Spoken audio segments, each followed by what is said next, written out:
গতকালকের ম্যাচে Gerard Martin man of the match, Raphinha Yamal খেললো, পেদ্রি খেলেছে,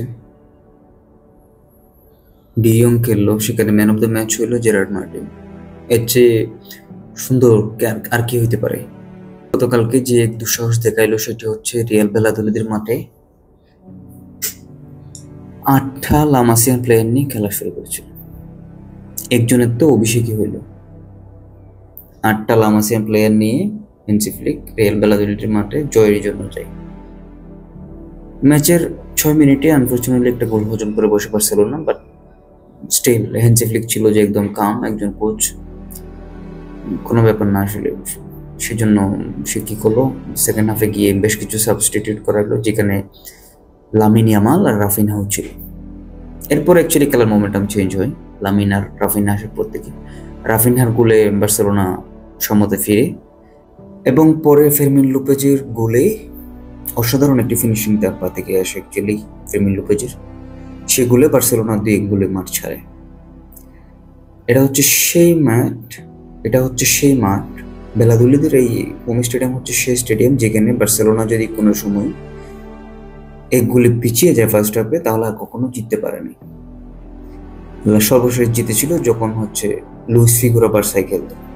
তাহলে আপনি বুঝেন যে এই মাঠে যদি ফার্স্ট হাফে কোনোভাবে ভ্যালাদোলিদ এগিয়ে যায়, তাহলে ভ্যালাদোলিদরে হারানো এক প্রকার অসম্ভব। বার্সেলোনার এর চেয়ে ভালো ভালো অনেক টিম ছিল, এখন যে বর্তমান টিম রয়েছে তার চেয়ে তারাও কখনো আসলে ভ্যালাদোলিদের মাঠে গিয়ে যদি ফার্স্ট হাফে গোল হজম করেন আর জয় পায় নাই। হ্যান্সি ফ্লিক সেখানে, আমরা যারা বার্সা ভক্তরা আছে সবাই চাইতেছিলাম যে লামিন ইয়ামাল, রাফিনহা এরা রেস্ট করুক। কালকে ম্যাচটা ইভেন হারলেও সবাই চাইতেছিল যে হারার পরেও তো রিয়ালের চেয়ে কিছু পয়েন্ট এগিয়ে থাকবে, তারপরেও লামিন ইয়ামাল যেন একটু রেস্ট পায়। কিন্তু হ্যান্সি ফ্লিক চাইতেছিল যে না, এই 3 পয়েন্টও ইম্পর্টেন্ট। তো শেষ পর্যন্ত ম্যাচ জিতে গেল। আজকে সম্ভবত 6:30টার দিকে রিয়াল মাদ্রিদ খেলা আছে। নেক্সট ম্যাচ বার্সেলোনার সাথে রিয়াল মাদ্রিদের আজকের ম্যাচে পড়ে। আজকের ম্যাচটা যদি রিয়াল মাদ্রিদ হেরে যায় তবে বার্সেলোনা লা লিগা এক প্রকার নিশ্চিত বলা যায়, অথবা এরপরে ক্লাসিকো যদি বার্সেলোনা জিতে যায় রিয়াল মাদ্রিদের কাছ থেকে এবং রিয়াল মাদ্রিদ আজকে হেরে যায়, তখন লা লিগা নিশ্চিত।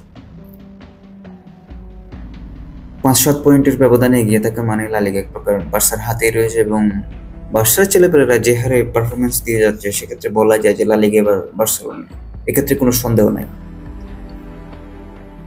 সো হ্যান্সি ফ্লিকের এমন দুঃসাহস দেখানোর পিছনে যে সবচেয়ে বড় কারণ আমার মতে, সেটা হচ্ছে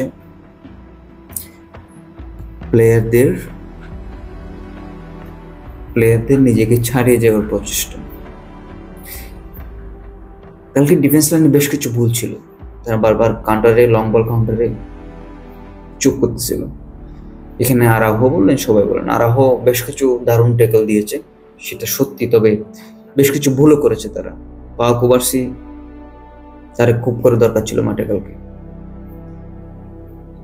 মার্টিন অসাধারণ পারফরমেন্স করেছে কালকে, এবং রদ্রিগেজ যার অভিষেক হইল, সে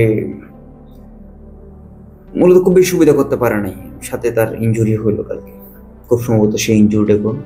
এরপরও দেখা যাক নেক্সট ম্যাচ, যেহেতু ইন্টার মিলানের সাথে বার্সাকে পুনঃশক্তি নিয়ে নামতে হবে, তো সবাই চাইতেছিল যে লামিন ইয়ামাল, রাফিনহা, বিগ স্টারগুলো একটু রেস্ট পাক।